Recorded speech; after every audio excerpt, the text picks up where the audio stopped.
듣기만 해도 내공이 쌓이는 방송 2시간 철학의 돌풀입니다. 이진경 선생님의 철학과 굴뚝청소부 읽고 있고요. 349쪽 4번 알티세르 막스주의와 구조주의를 계속 이어서 하도록 하겠습니다. 자, 알티세르의 사상은 모순적인 요소들로 가득 차 있대요. 자, 알티세르에 대한 가장 일반적인 평가는 구조주의와 막스주의를 접합시키려고 했던 사람이란 거죠. 구조주의와 막스주의를 접합하려 했다. 한번 볼게요. 이중적인 기획에 대해서.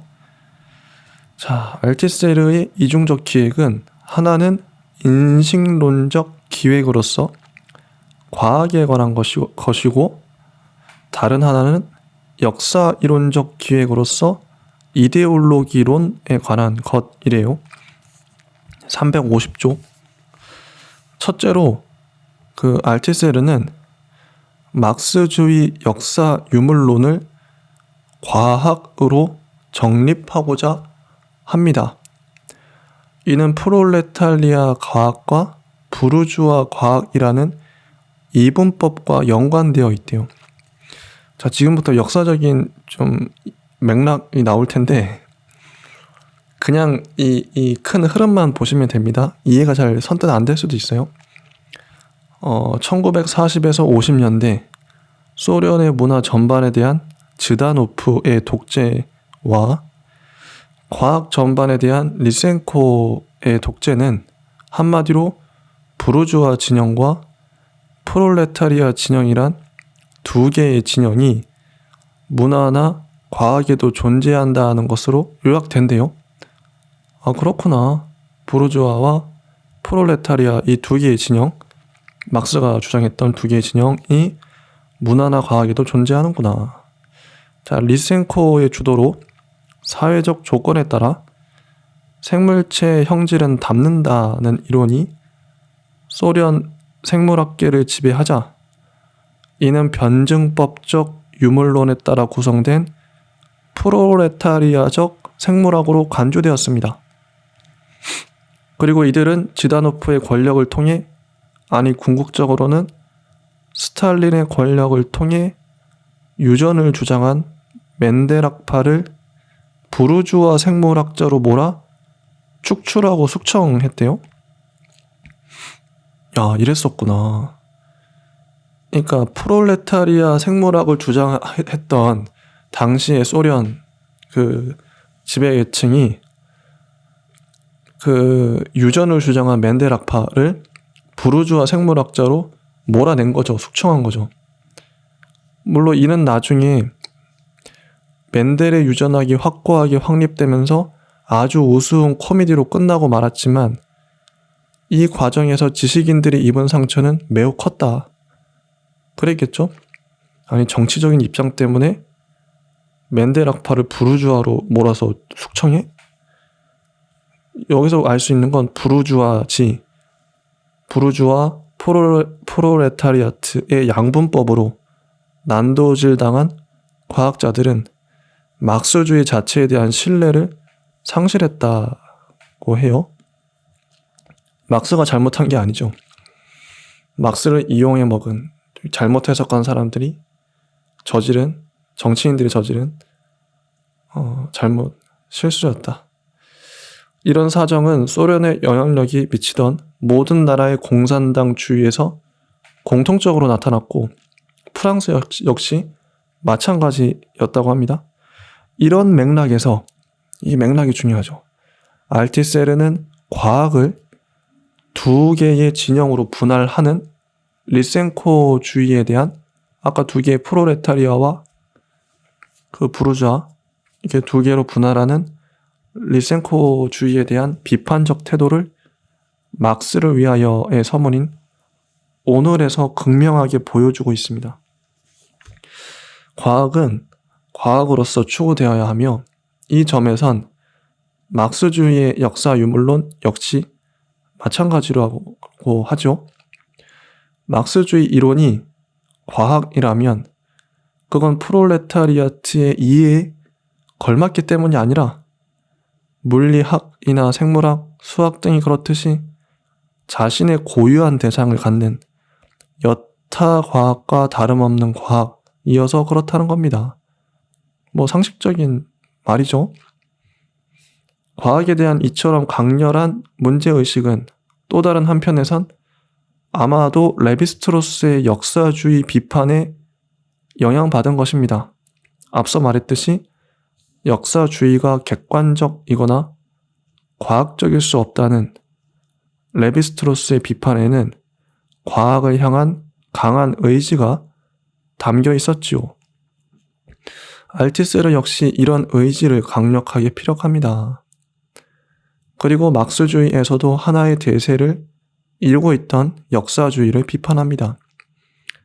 사르트르는 물론 루카치나 그람시 등은 막스주의 내부에서 그가 비판하려고 했던 대표적인 역사주의자들이었죠. 더불어 인간의 개념을 해체하자고 주장하면서 주체를 구조의 효과로 정의하려 했던 레비스트로스나 라캉의 태제 역시 강한 영향을 미친 것 같습니다. 알티세르 자신이 스스로의 입장을 요약하면서 가장 높이 들었던 깃발이 바로 이론적 반인간주의였으니 말입니다. 이는 막스주의 내부에서 형성된 이론적 정세와도 긴밀하게 관련된 것인데 사르트르나 루카치 등은 물론 청년 막스의 저작, 특히 경제학 철학 초고의 기초에서 제창된 사회주의적 인간주의가 그것이었습니다. 이는 서구는 물론 동구의 막스주의 철학계를 주도하는 흐름이었다고 해요. 하지만 알티세르가 보기에 이는 모두 엄격한 과학적 객관성을 갖춘 것이라기보다는 단지 이데올로기적 효과를 갖는 이데올로기적 목적하에 만들어진 이데올로기, 즉 비과학에 불과했습니다. 이렇게 된다면 막스가 새로의 기반을 마련한 역사 유물론은 엄격한 과학으로서의 지위를 상실하고 단지 프롤레타리아의 이해를 반영하는 계급적 이데올로기에 불과하게 되고 만다는 것이죠. 따라서 역사 유물론을, 즉 막스주의를 명실상부한 과학의 이름에 값하게 하기 위해서는 이런 이데올로기들과의 단절이 필수적이다. 이는 역사주의, 인간주의로부터 역사 유물론을 떼어내는 것이며 인간이라는 범주로부터 계급이란 범주를 떼어내는 것이고 결국은 이데올로기란 허위로부터 과학이란 진리를 떼어내는 것입니다. 이러한 관점에서 알티세르는 막스로 돌아가자는 슬로건을 제창합니다. 알티세르가 여기서 돌아가자고 주장하는 막스는 성숙한 시기의 막스요, 자본이란 책으로 집약된 막스입니다. 경제학 철학 초고에서 절정에 이른 청년 막스는 헤겔과 포이어바흐의 손 안에 있는 막스고 이데올로기에서 벗어나지 못한 막스란 겁니다. 과학자 막스, 과학으로서의 막스주의는 1845년 독일 이데올로기를 기점으로 시작된 그들과의 단절 이후의 막스와 막스주의입니다. 이를 위해서 알티세르는 그의 스승이었던 과학철학자 바슐라르의 인식론적 단절이란 개념을 빌려옵니다. 그에 따르면 어떠한 과학자도 이전에 있었던 개념을 가지고 사고하며 그 이데올로기적 개념으로 작업하기 때문에 새로운 과학적 성과를 이룩하려면 이 이데올로기적 개념과 단절하지 않으면 안 됩니다. 따라서 누구나 초기에는 이데올로기적 문제 설정과 개념 속에서 사고하며 이것과 인식론적 단절을 이룸으로써 과학에 이른다는 것입니다. 참 이게 저도 인식론적 단절이란 개념이 참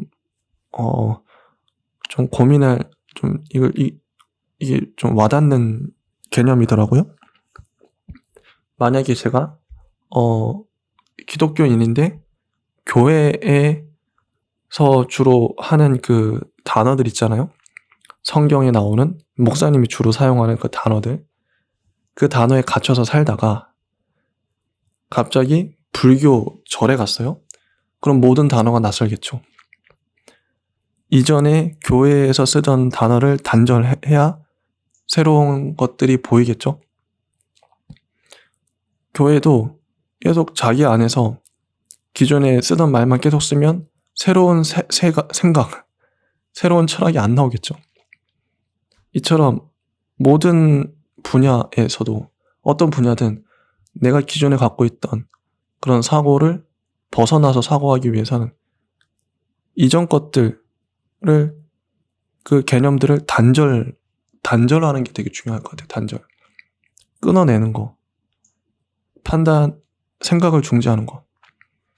그리고 새로운 설정, 새로운 개념 속에서 사고한다는 거. 기존에 내가 갖고 있던 개념과 이데올로기 안에서 사고하면 똑같은 질문, 똑같은 답밖에 안 나오겠죠. 그럼 이전에 있던 것들은 그래 끊어냈어. 그럼 어떻게 새로운 걸 사고할 수 있지? 이전에 있던 것들.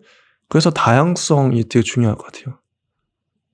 민주주의는 다양성이잖아요. 생태계도 다양성이 중요하죠.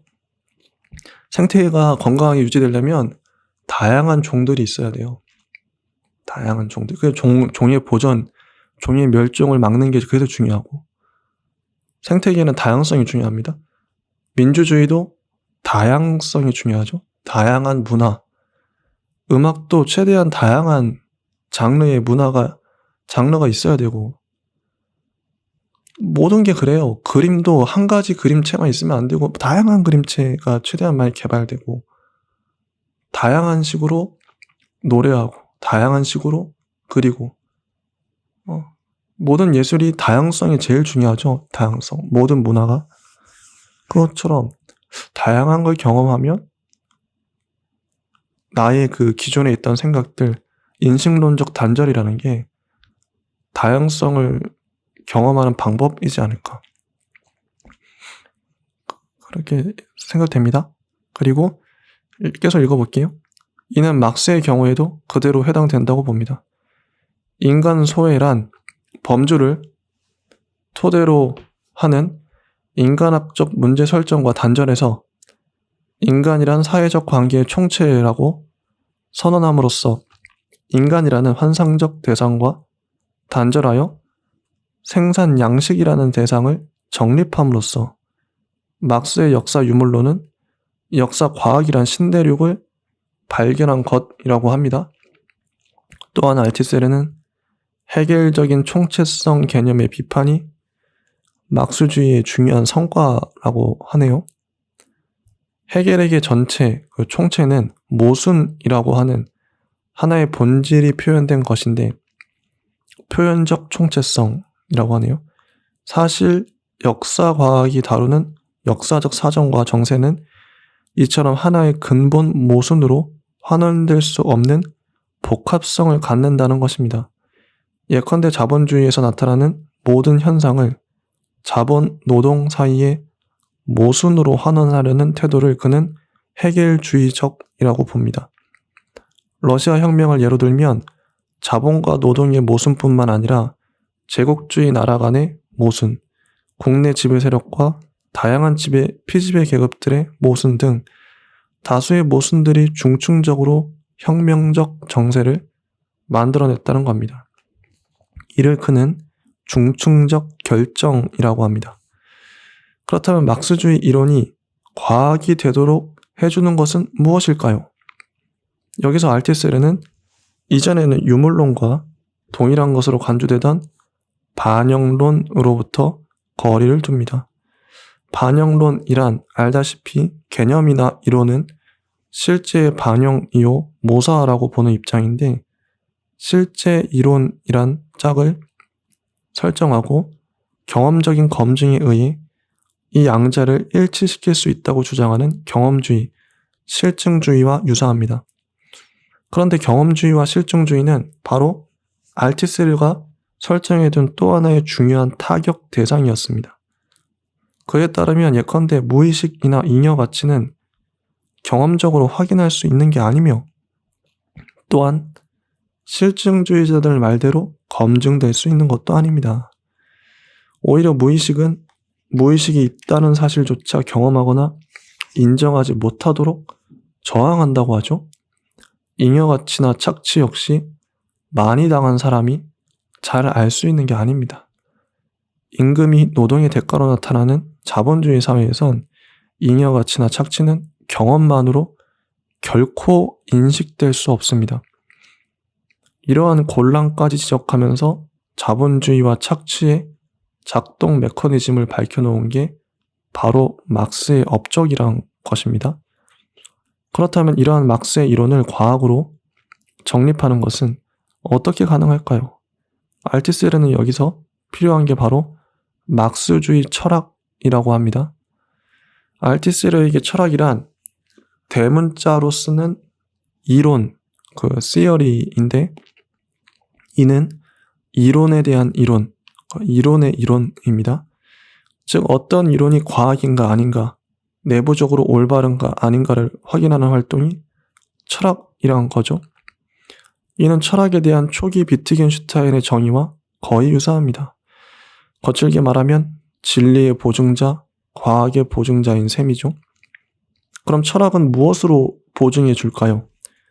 검증을 통해 실제와 일치하는지 확인할 수 있다는 실증주의의 발상이 여기서 비판됩니다. 수학적 추론의 결과가 현실과 일치하는가 아닌가는 수학적 지식의 진리성을 판단하는데 하등 상관이 없다는 것입니다. 예컨대 현실에서 내각의 합이 180도인 삼각형을 그릴 수 있든 말든 유클리드 기하학은 그 자체로 과학이란 것입니다. 이는 근본적으로 현실 대상과 지식 대상이 다르기 때문입니다. 그는 개라는 개념은 짓지 않는다 라는 스피노자의 말을 여기서 인용합니다. 개란 개념은 현실 대상인 개와 어차피 다른 것이기에 일치하는지 아닌지를 비교해서 진리 여부를 가릴 수는 없다는 것이죠. 즉 지식 대상과 현실 대상은 근본적으로 다르며 따라서 비교할 수 없다고 합니다. 그렇다면 진리란 지식 대상인 개념들 간의 관계에 의해 정의되는 것이 됩니다. 개라는 개념을 구성하는 다른 개념들 간에 일관성이 있으면 된다는 것이죠.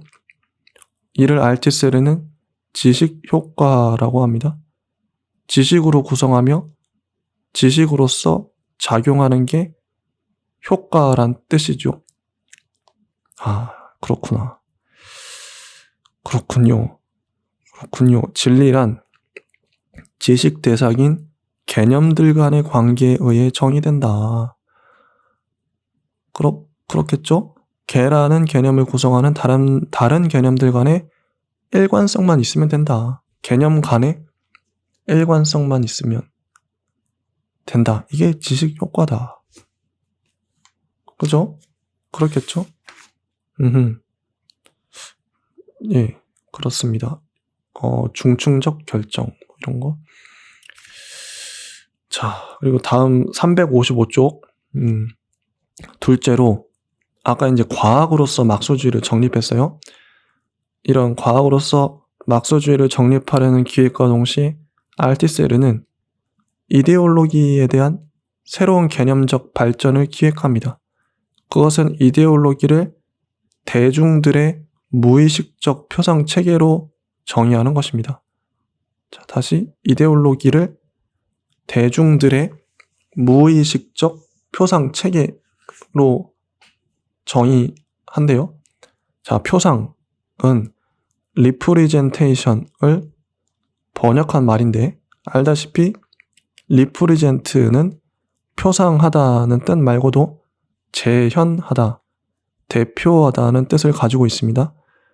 표상한다는 말은 눈앞에 떠올린다는 뜻인데 예컨대 자동차란 말을 듣고 그에 상응하는 물건을 떠올리는 경우나 역으로 어떤 물체를 보고 컴퓨터라는 단어를 떠올리는 것을 말한대요.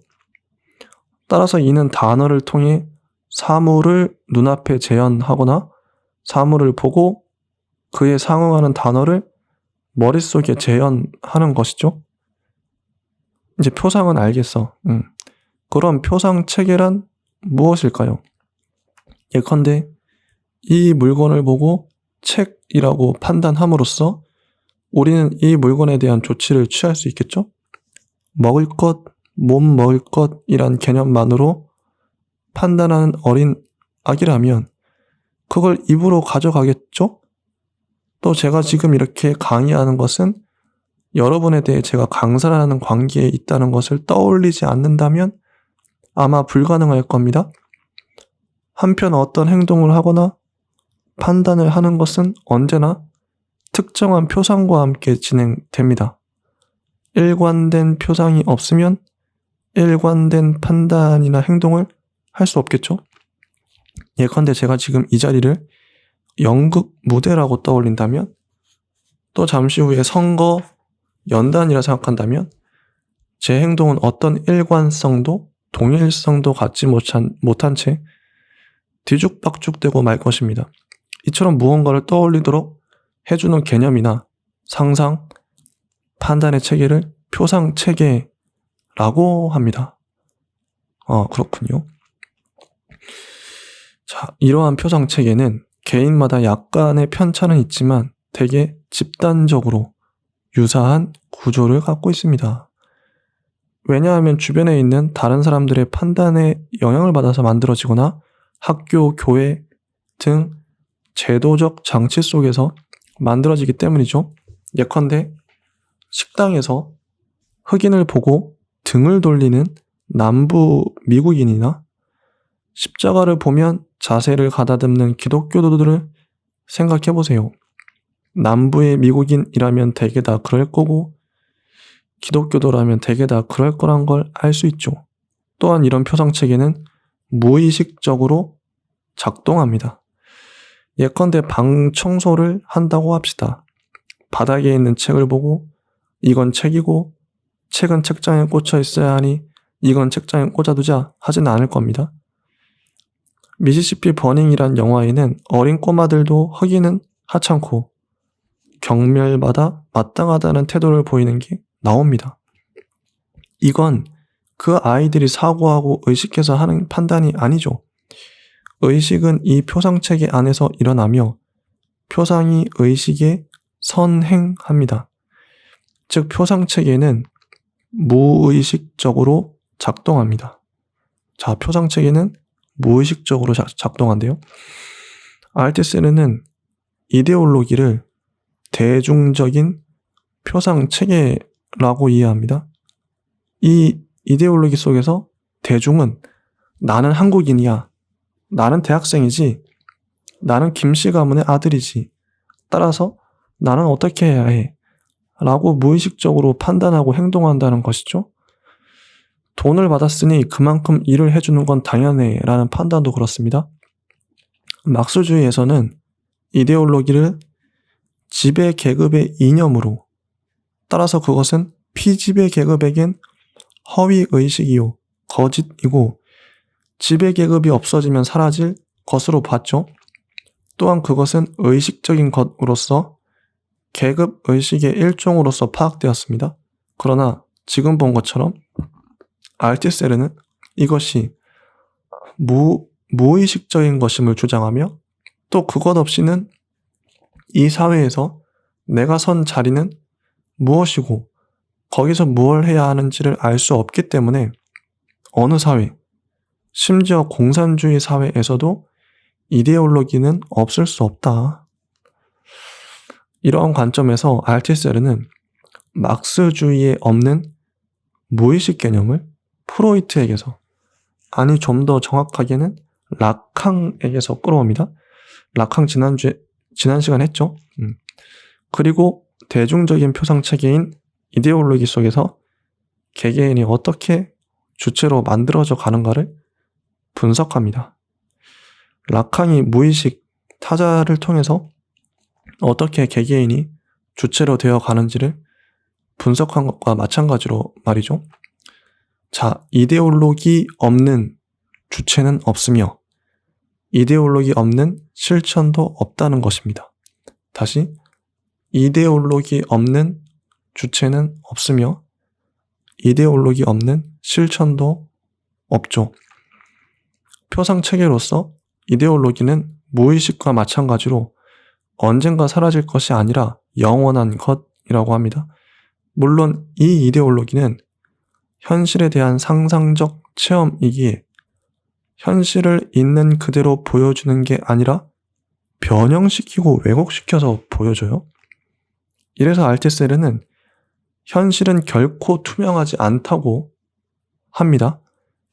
만약 그의 말처럼 이데올로기가 영원한 거라면 이러한 변형과 왜곡 역시 영원하단 말이겠죠? 바로 여기서 알티세르의 이중적 기획은 난관에 봉착합니다. 앞서 첫 번째 기획은 막스의 역사 유물론을 과학으로서, 진리로서 위치를 확고히 해주는 것이었죠. 거기에는 이데올로기와의 단절을 거치면 대상에 대한 참된 인식에 도달하리라는 전제가 깔려 있었어요. 반면 지금 말한 이데올로기론의 기획에서 나온 결론은 어떤 대상도 결코 투명하지 않으며 오직 이데올로기 속에서만 인식될 수 있다는 겁니다. 그렇다면 대상에 대한 참된 인식에 도달하는 것은 불가능하다는 말이 되겠죠? 따라서 어떤 순수한 과학도 불가능하며 과학 자체가 바로 이데올로기 속에 있거나 이데올로기의 일종이라는 결론에 이르게 되죠. 즉, 두 가지의 동시적 기획이 과학과 이데올로기의 두 가지가 서로 충돌함에 따라 알티세르의 배는 난파되고 마는 것입니다. 재밌죠? 재밌습니다. 자, 358조. 알티세르의 기획이 갖고 있는 이러한 모순적 요소 가운데 결국 그가 선택하는 것은 후자는 이데올로기였죠. 이데올로기입니다. 애초에 그의 기획 가운데 중심의 자리에 있었던 것은 전자, 즉 과학으로서 막수주의를 새로이 정립하는 것이었어요. 그러나 1968년에 5월 혁명을 거치면서 그는 중심을 이데올로기론으로 옮기며 전자에 기울었던 자신의 입장에 대해 자기 비판을 합니다. 첫째로 알티세르는 자신이 진리, 허위에 대한 이성주의적 이분법에 빠져 있었다고 비판하죠. 즉 과학이란 대상을 있는 그대로 과학이란 대상을 있는 그대로 파악하는 진리요, 이데올로기는 그렇지 못하기에 거짓이요 허위라고 보았다는 것입니다. 이분법이죠. 그러다 보니 이데올로기를 단순히 허위 의식으로 정의하는 전통적인 막스주의의 태제를 비판했으나 그리하여 이데올로기 자체가 있는 그대로 하나의 실제요 현실이라고 생각했으나 진리 허위의 이분법과 과학주의적 기획으로 인해 다시 이데올로기는 허위라는 이성주의적 도식으로 되돌아갔다는 것입니다. 이후 그는 진리라는 보증자를 구하는 인식론 자체가 공정한 심판자를 구하려는 법적인 관념에 머물고 있으며 이런 점에서 부르주아적 기획이라고 비판합니다. 과학은 이데올로기 속에 있는 과학, 즉 당파적 과학일 수밖에 없다는 새로운 태제 역시 이러한 입장과 무관하지 않습니다. 자, 과학을 어떻게 정의하죠? 과학은 이데올로기 속에 있는 과학, 즉 당파적인 과학일 수밖에 없다. 진리와 허위의 이분법을 깼죠. 그리고 둘째로 알티세르는 자신이 철학을 어떤 지식이 진리임을 보증해주는 이론으로 진리의 보증자로 정의함으로써 실증주의적 입장에 머물렀다고 합니다. 자, 동시에 이데올로기적 개념을 가공해서 과학적 개념으로 바꾸는 이론적 실천을 중심에 둠으로써 이론주의적 편향에 빠졌다고 합니다. 이제 그는 철학에 대해 새로이 정의하려 합니다. 그것은 철학은 정치에서 이론을 대변하고 이론에서 정치를 대변한다는 것이고, 이는 곧 철학은 최종 신급에서는 이론에서의 계급투쟁이라는 것입니다. 이후 계급투쟁이 그의 이론에서 중심적인 위치를 차지하게 됩니다. 자, 철학은 정치에서 이론을 대변하고 이론에서 정치를 대변한다. 철학은 최종 신급에서는 이론에서의 계급투쟁이다. 이런 명제. 이러한 자기 비판은 사실 과학주의의 기각과 동시에 과학이 차지하고 있던 중심적인 자리를 이데올로기에 넘겨줌을 의미한대요. 네. 이런 뜻에서 알티스르의 이러한 전환을 과학에서 이데올로기로 라고 요약해도 좋을 것 같습니다. 과학에서 이데올로기로. 이런 관점에서 그는 이데올로기론을 더욱 발전시킵니다. 이제 그는 재생산 이런 관점에서 이데올로기의 문제를 고찰합니다. 역사 유물론에 따르면 노동자들은 노동자의 계급 의식을 가져야 하는데 실제로 그렇지 않다는 것이죠. 노동자들은 계급 의식을 갖는 것이 아니라 자본에 포섭된 하나의 생산 수단, 착취당한다는 것조차 알지 못하고 기존 체제에 적응해 사는 것을 당연하게 여기는 그런 노동력으로 재생산됩니다. 만약 이렇지 않았다면 자본주의 사회는 그동안의 세월조차 유지되지 못했겠죠. 즉 재생산되지 못했을 것입니다. 이데올로기의 문제는 바로 이런 점에서 재생산의 문제라고 봅니다. 노동자는 계속 자본에 착취당한 것도 모른 채 재생산되죠. 노동력으로. 조금 전에 말했듯이 어떤 개인도 이데올로기 속에서만 주체로 구성된다고 했습니다. 다시 말해 부르주아 사회의 지배적인 이데올로기의 효과 속에서 기존의 사회 질서를 내포하고 있는 상징적 질서의 체계 속에서 개인은 주체가 될 수 있다는 것입니다. 여기서 원래 서브젝트라는 말에는 주체라는 뜻과 신하, 종속이라는 뜻이 동시에 있대요. 자, 요컨대 노동자들이 사회를 지배하는 이데올로기 속에서 하나의 주체로 기존 질서가 요구하는 신하로 주체화되기 때문에 사회의 질서는 계급 대립에도 불구하고 계속된다는 것이죠. 자, 이데올로기에 대한 알티세르의 중요한 명제들을 요약해보면 다음과 같습니다. 이게 상당히 중요합니다. 자, 첫째, 알티세르는 이데올로기는 역사가 없다고 합니다. 여기서 말하는 이데올로기는 특정 이데올로기가 아니에요. 이데올로기 일반이에요. 이데올로기들이라고 할 수도 있겠죠. 이데올로기는 역사가 없다. 이 말은 이데올로기는 영원하다는 뜻으로 어떤 사회에도 이데올로기는 있을 거라는 말입니다. 이건 뭐 미국에도 있고 한국에도 있고 아마존 부족한데도 있고 다 있다는 거예요. 이데올로기. 어느 사회나 어느 시대나. 이런 점에서 그는 이데올로기를 무의식에 비유합니다. 물론 개개의 이데올로기들이야 역사를 갖겠지만 말입니다. 무의식 같은 이데올로기. 역사가 없다. 영원하다. 이데올로기는 영원하다.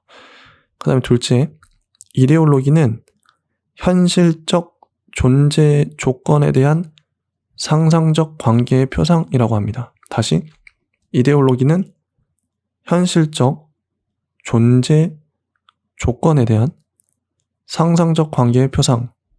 이게 무슨 말이냐면 이데올로기는 있는 그대로의 현실이나 현실 관계를 보여주는 게 아니라 이럴 것이다 라고 당연시되어 있는 방향으로 변형된 관계를 보여준다는 것입니다. 다시, 이데올로기는 있는 그대로의 현실이나 현실 관계를 보여주는 게 아니라 이럴 것이다 라고 당연시되어 있는 방향으로 변형된 관계를 보여준다는 것입니다. 그리고 있는 그대로가 아니란 뜻에서 이러한 비현실적 관계를 마치 있는 그대로의 현실적 관계로 상상하고 오인토록 한다는 것입니다. 자, 예컨대 유럽에서 실업 문제가 심각해지자 취업문이 좁아진 노동자들은 자신들의 처지가 그렇게 된 게 외국인 노동자들 때문이라고 생각합니다. 이는 사실 자본가들이 노동력을 싼 값에 풍부하게 구하기 위해 외국인 노동자들을 끌어들였고 경기가 나빠지자 고용을 줄여서 그런 것이죠. 그러나 노동자들은 개인으로서 자본가와 계약하기 때문에 자신이 고용되지 못하는 것을 마치 다른 노동자, 특히 외국에서 이주한 노동자들 때문이라고 오인하는 것입니다. 개인적으로 고용되고 개인적으로 해고되는 걸 당연시하는 표상체계에 의해 상상된 관계요. 거기서 정해놓은 허구적 관계를 인정하는 오인입니다. 자, 그리고 셋째, 이데올로기는 단순한 관념이 아니라 물질적인 효과를 갖는 물질적 존재며 물질적 장치를 통해 존재한다고 합니다. 다시, 이데올로기는 단순한 관념이 아니라 물질적인 효과를 갖는 물질적 존재며 물질적 장치를 통해 존재한다. 이는 결국 이데올로기가 물질적 장치를 통해 제도화된 특정한 방식의 실천을 통해 존재하고 작동한다는 말입니다. 그는 무릎 꿇고 기도하라. 그러면 믿을 것이다. 는 파스칼의 말을 인용합니다. 종교적 이데올로기는 단순한 믿음이나 관념이 아니라 매주 교회에 나가고 가서 무릎 꿇고 기도하는 실천을 통해 작동하는 물질적 존재라는 거예요. 이처럼 특정한 실천들을 지속하는 장치를 알티세르는 이데올로기적 국가 장치라고 합니다. 학교, 교회, 가족 등등이 그것이죠. 학교, 교회, 가족이 이데올로기적 국가 장치다. 이런 국가 장치, 이데올로기 장치들에서 특정한 실천을 지속하게 만든다. 그 다음 넷째, 이데올로기는 항상 이미 개인들을 주체로 호명한다. 다시, 이데올로기는 항상 이미 개인들을 주체로 호명한다고 합니다. 이는 알티세르의 이데올로기론에서 매우 핵심적인 주장인데, 예컨대 너는 신의 어린 양이다. 너는 누구의 아들이다. 또는 너는 한국인이다. 너는 백인이다. 와 같이 너는 누구라고 불러주는 것이 호명입니다. 그 뒤에는 다음과 같은 말이 생략되어 있죠. 너는 한국인이니 이걸 해야 한다. 이렇게 해야 한다. 이런 식 말입니다. 성경에 보면 이런 장면이 매우 많죠. 신의 부름을 받은 모세나 다른 선지자들이 그 부름에 따라 무언가를 합니다. 즉 신이 호명한 주체에 복속되어 그가 지시하는 바를 따르고 행하는 것이죠. 이건 신의 백성의 경우도 마찬가지입니다. 이것도 중요하죠. 호명, 주체로 호명한다. 아, 나는 한국인이니까 이렇게 살아야 돼. 난 남자니까 울면 안 돼. 뭐 이런 거. 자, 여기서 항상 이미라는 말을 쓴 것은 예컨대 내가 태어나기 이전부터 나는 누구의 아들이고 한국인이고 황인종이라는 등의 호명이 항상 이미 정해진 채 기다리고 있기에 그런 것입니다. 즉 내가 불리워줄 호칭은 항상 이미 정해져 있는 것이죠. 그에 대해 내가 예 하고 대답하는 순간 나는 큰 주체, 예컨대 한국인의 부름을 내 것으로 나는 한국인이야 하게 됩니다. 이로써 나는 주체가 되는 것이죠. 그게 말 잘 듣는 주체든 말썽 피우는 주체든 혹은 삐딱한 주체든 간의 말입니다. 자, 여기서 그 큰 주체에서 미로 이어지는 선은 내가 태어나기 이전부터 항상 이미 존재하는 호명, 즉 내게 주어질 자리요. 내가 호명에 답해 채워야 할 질서 속의 빈자리입니다.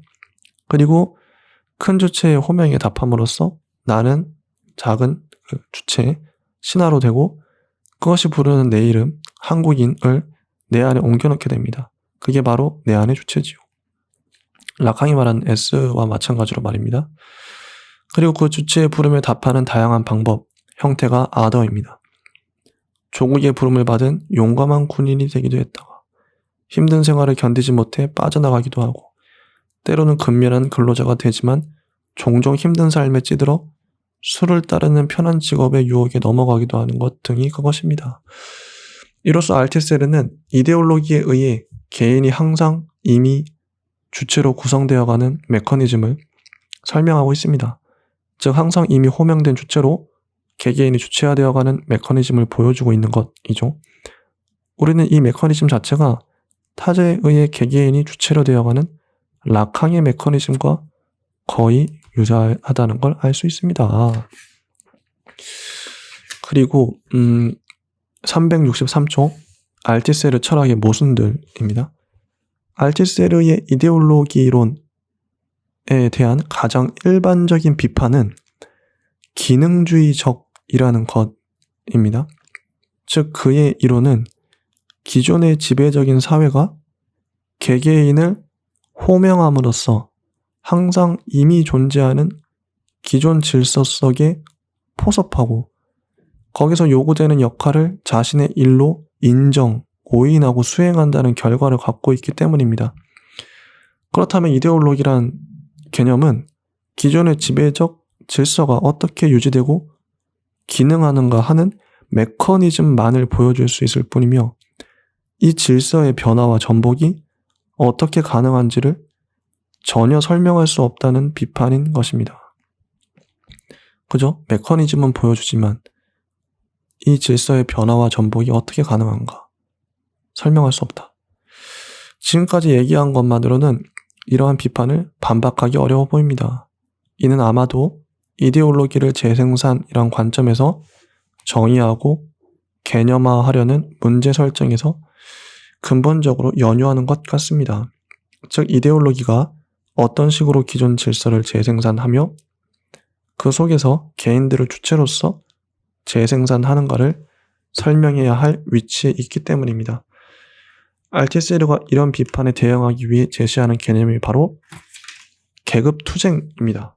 즉 이데올로기는 그 자체로 존립하고 작동하는 게 아니라 계급투쟁을 통해 변화되고 그것을 통해서만 작동한다는 태제를 제시합니다.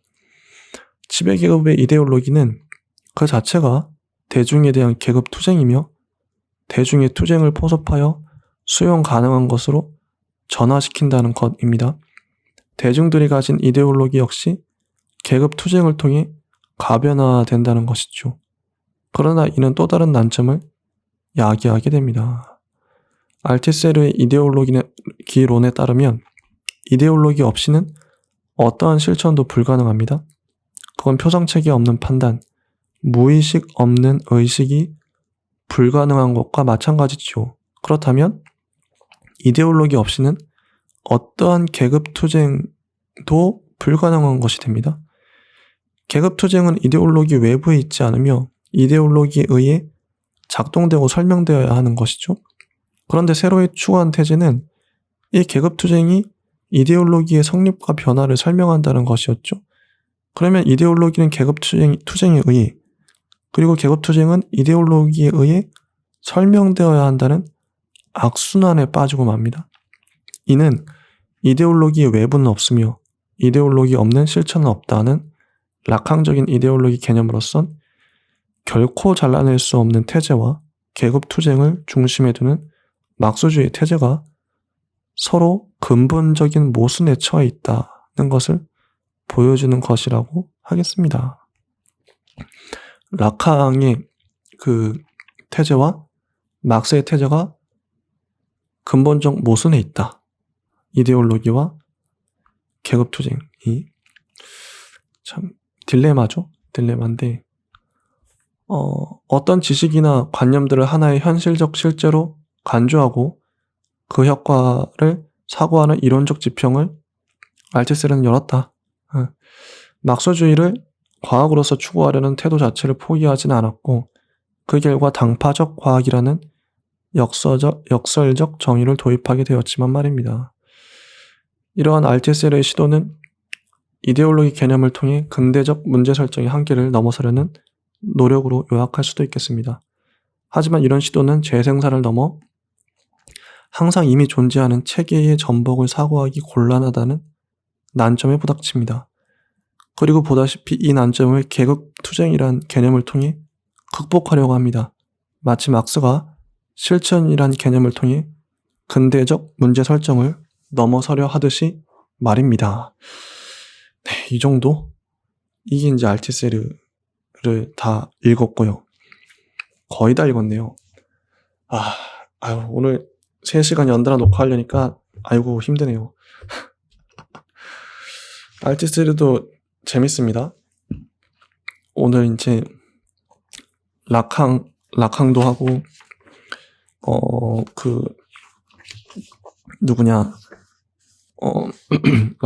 락항하고 그 다음에 레비스트로스도 했었죠. 네. 레비스트로스와 락항과 알티셀을 했습니다. 락항의 타자의 욕망한다는 그 말도 되게 와닿았고, 알티셀은 특히 막스주의의 그 이데올로기를 얘기하는데, 이데올로기는 제가 되게 오랫동안 생각해온 주제예요. 누구나 그 이데올로기, 아까 이제 이데올로기 안에 살아가죠. 이데올로기는 무의식과 같다. 이데올로기가 사람들을 호명하잖아요. 너는 한국인이야. 제가 특히나 우리 어렸을 때부터 나는 한국인이야. 2002년 월드컵 때 우리 한국 팀이 이기면 어찌나 그렇게 막 열성적으로 응원을 하게 되든지. 특히나 우리는 학교에서 교육을 많이 받았잖아요. 미디어와 매스컴을 통해서도 교육을 받고 나는 한국인이야. 자랑스러운 한국인으로서 이런 세뇌, 이데올로기의 세뇌를 많이 받았죠. 한국인이기 때문에 이렇게 살아야 돼. 국가를 위해, 국가와 민족을 위해 살아야 돼. 갑자기 그게 떠오르네요. 나는 자랑스러운 태극기 앞에 그게 떠오르네.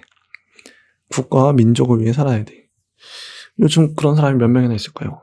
요즘 국가와 민족이라는 개념 자체도 많이 좀 예전 같지 않죠. 이데올로기죠. 그 자체가 이데올로기고, 또 종교도 크죠. 기독교인이야. 그래, 너는 하나님의 자녀야. 너는 교회를 다니니까 성스럽고 거룩해야 돼. 이런 압박.